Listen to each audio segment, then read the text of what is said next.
कहानी के शुरुआत में हमें रास्ते में जाते हुए दो बसेस को दिखाया जाता है। उस बस में बहुत सारी फीमेल स्टूडेंट्स होती हैं, जो वे सभी अपने क्लास के लिए जा रही होती हैं। उन्हीं में से एक का नाम मित्सुको था, जो दिखने में काफी प्यारी थी। वो अपनी नोट्स बुक में कुछ लिख रही होती है। तब उसकी फ्रेंड्स उससे कहने लगती हैं कि क्या तुम हर वक्त लिखती रहती हो? क्या मिलेगा इस तरह की नोट्स बनाने से? यहाँ देखो सभी लोग एंजॉय कर रहे हैं, तुम भी क्यों नहीं करती? ये कहकर उसकी फ्रेंड उसकी नोटबुक को छीन लेती है और उसका पेन नीचे गिर जाता है और वो अपना पेन उठाने के लिए जैसे ही झुकती है, तभी हम देखते हैं कि उस समय कोई चीज बहुत तेजी से आती है और उस लड़कियों के साथ उन दोनों बसेस को आधे पर से ही काट देती है, जिसकी वजह से सारी की सारी लड़कियां दो हिस्सों में कट जाती हैं। इसी के साथ जैसे ही मित्सुको ऊपर उठती है, तब यह देखकर काफी हैरान हो जाती है कि यह क्या हो गया। अब क्योंकि वो नीचे पेन लेने के लिए झुकी थी, इसीलिए बच गई थी। यह देखकर बहुत ज्यादा डर जाती है और बस से उतरकर भागने लगती है। यहाँ पर हमें पता चलता है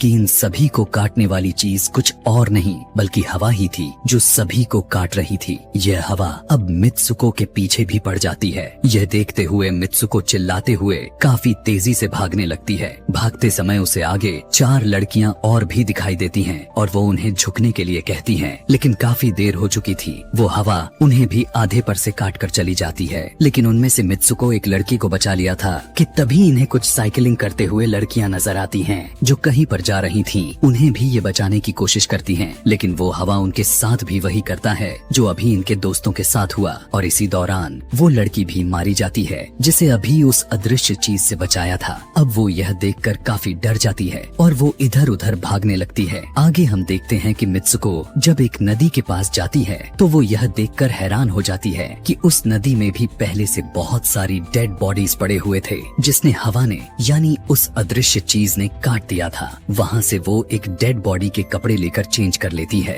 अगले सीन में हम देखते हैं कि मित्सुको चलते चलते एक स्कूल में पहुंच चुकी है, जहाँ पर और भी बहुत सारी फीमेल स्टूडेंट्स थीं। उनका यूनिफॉर्म मित्सुको के यूनिफॉर्म से काफी डिफरेंट था। यानी यह भी था कि वो तो उनके स्कूल के स्टूडेंट तो नहीं थी कि तभी एक लड़की मित्सुको के पास आती है और उससे कहने लगती है कि तुम कैसी हो। दरअसल देखा जाए तो वो लड़की उसकी बेस्ट फ्रेंड थी, लेकिन मित्सुको उससे पूछती है कि क्या तुम सच में मेरी बेस्ट फ्रेंड हो, क्योंकि उसे कुछ भी समझ में नहीं आ रहा था कि उसके साथ हो क्या रहा है। वो काफी सदमे में थी। यहाँ पर हम यह भी जान पाते हैं कि मित्सुको और उसकी बेस्ट फ्रेंड काफी ज्यादा एक दूसरे को प्यार करती हैं कि तभी वहीं पर तेज हवा चलती है और मित्सुको डर कर बिल्डिंग के अंदर चली जाती है। उसकी बेस्ट फ्रेंड को कुछ भी समझ में नहीं आ रहा था कि ये हो क्या रहा है। वो मित्सुको से पूछने लगती है कि तुम इतना ज्यादा कांप क्यों रही हो और इतना ज्यादा डरी क्यों हो, तुम्हें हो क्या गया है। तब मित्सुको अपने बेस्ट फ्रेंड को सब कुछ बता देती है कि किस तरह से एक हवा का झोंका आया और उसके स्कूल के सभी स्टूडेंट्स को काट कर चली गई। यह सुनकर उसकी दोस्त उसे विंडो के पास ले जाकर उसकी हाथ बाहर निकाल कर कहने लगती है कि ये देखो, ये बस हवा है और कुछ नहीं। यहाँ पर मित्सुको के दिल को कुछ शांति मिलती है और इसे लगने लगता है कि शायद ये मेरा ख्वाब ही हो सकता है। जिसके बाद मित्सुको का बेस्ट फ्रेंड अपने 2 और दोस्तों को लेती है और क्लास को बंद करने का प्लान बनाती है। जैसे ही ये चारों क्लास के बाहर जाने के लिए निकलने ही वाली होती हैं कि तभी वहाँ पर उनकी टीचर आ जाती हैं और उन्हें देख लेती हैं, लेकिन वो चारों वहाँ से भाग जाती हैं। वे चारों भागते भागते एक लेक पर आ जाती हैं। वहाँ पर मित्सुको की बेस्ट फ्रेंड अपने दोनों दोस्तों को भी उसके ख्वाब के बारे में बताती है। तभी उनमें से एक लड़की कहती है कि हो सकता है कि यह सच हो,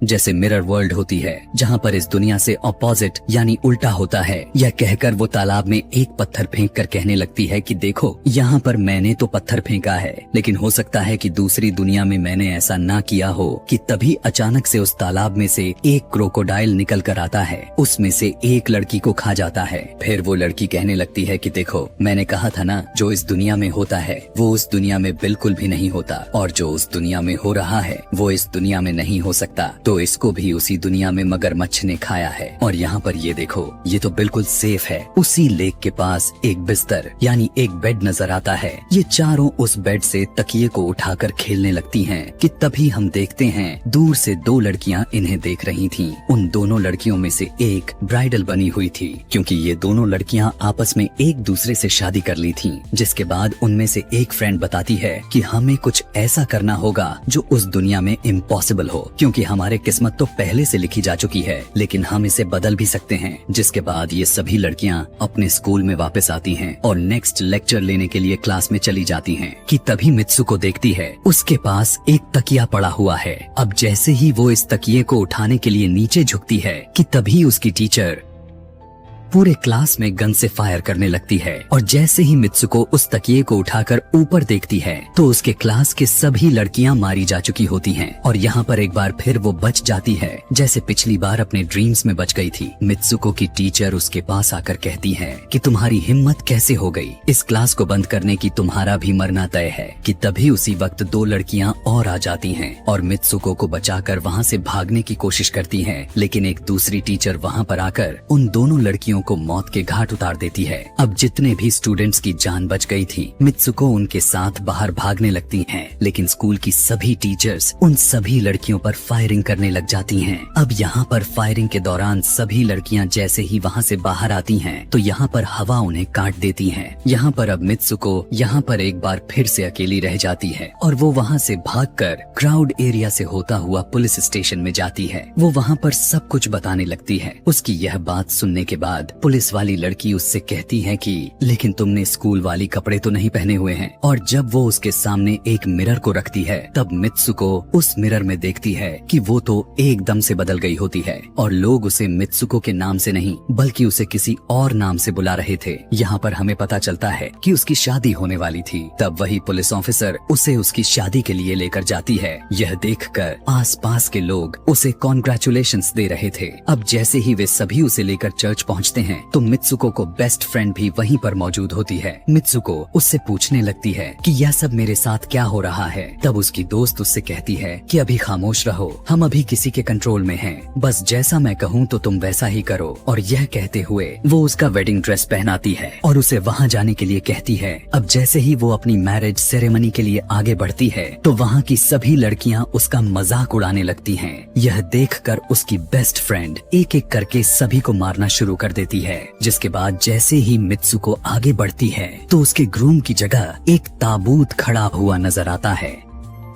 उस ताबूत को खोले जाने पर एक बड़ा पिग बाहर निकल कर आता है। मित्सुको उसे देखकर काफी ज्यादा डरने लगती है और एक टूटी हुई बोतल से उस पर अटैक कर देती है। जिसके बाद मित्सुको और उसकी बेस्ट फ्रेंड चर्च से भागते हुए बाहर आ जाती हैं। यहाँ गेट पर भी दो लड़कियाँ इन्हें रोकने की कोशिश करती हैं, लेकिन मित्सुको की बेस्ट फ्रेंड इन्हें मारकर वहाँ से भाग जाते हैं। उधर मित्सुको दूसरी तरफ भाग रही थी क्योंकि अब उसे लगने लगा था कि उसके साथ कुछ ज्यादा ही गलत हो रहा है। आगे जाने पर एक और मिरर में खुद को देखती है तो वो एक बार फिर से खुद को बदला हुआ पाती है। अब जिस जगह पर मित्सुको थी वहीं पर रेस हो रही थी कि तभी उसके पास कुछ लड़कियां आकर उससे कहने लगती हैं कि तुम तो बहुत अच्छी रेसर हो, खड़ी क्यों हो, भाग क्यों नहीं रही। और जब वो भागना स्टार्ट करती है तब वो खुद में काफी एनर्जी फील करने लगती है। जिसके बाद मित्सुको रेस जीतने की पूरी कोशिश करने लगती है। भागते समय उसे अपने डेड फ्रेंड्स भी नजर आती हैं जो कुछ वक्त पहले उसके स्कूल में मारी जा चुकी थी। कि तभी उसी वक्त उसकी बेस्ट फ्रेंड भी आ जाती है। तभी ये दोनों नोटिस करती हैं कि वही पिग और वो औरतें जिन्होंने इनको चर्च में रोक रही थी वो सभी इन्हीं के तरफ आ रही थी।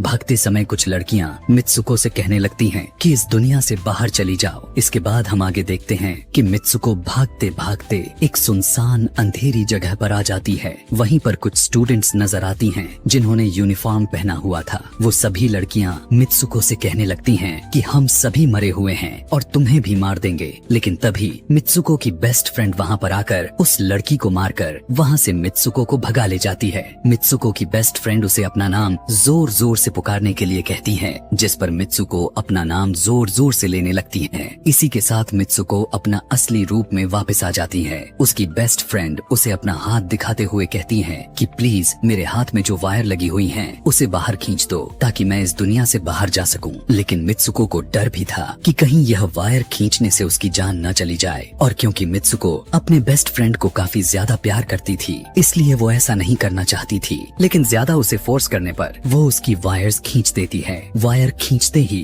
उसकी बेस्ट फ्रेंड की बॉडी दो हिस्सों में बट जाती है और तभी उसी वक्त उसे एक गेट नजर आती है। उस दरवाजे से बाहर आने पर वो देखती है कि अब वो आदमियों की दुनिया में आ चुकी है। वहीं पर उसके पोस्टर्स भी लगे हुए थे। जिस पोस्टर को कुछ लड़के देख रहे थे तभी एक लड़का मित्सुको के पास आकर कहता है कि तुम फ्यूचर में हो। इस बात को सुनते ही वो बेहोश हो जाती है। कुछ टाइम के बाद जब उसे होश आता है तब वो आगे बढ़ती है। तब वो देखती है कि एक बूढ़ा आदमी गेम खेल रहा होता है और उसी गेम में मित्सुको वही कैरेक्टर नजर आती है जो अभी बनी हुई है। मित्सुको को देखते ही बूढ़ा आदमी कहने लगता है कि मैंने ही इस गेम को बनाया है और मैं ही हूँ जो तुम लोगों को कंट्रोल कर रहा हूँ। तुम तो बहुत पहले मारी जा चुकी थी, लेकिन मैंने तुम्हारा डीएनए लेकर तुम्हें फिर से बनाया। मित्सुको को जब यह बात सुनकर उसे पता चल जाता है कि यह एक गेम है तो उसे लगता है कि शायद मैं अभी भी अपने दुनिया में जा सकती हूँ कि तभी उसी समय एक आदमी आता है और मित्सुको को अपने पास बुलाने लगता है। तब वो बूढ़ा आदमी मित्सुको से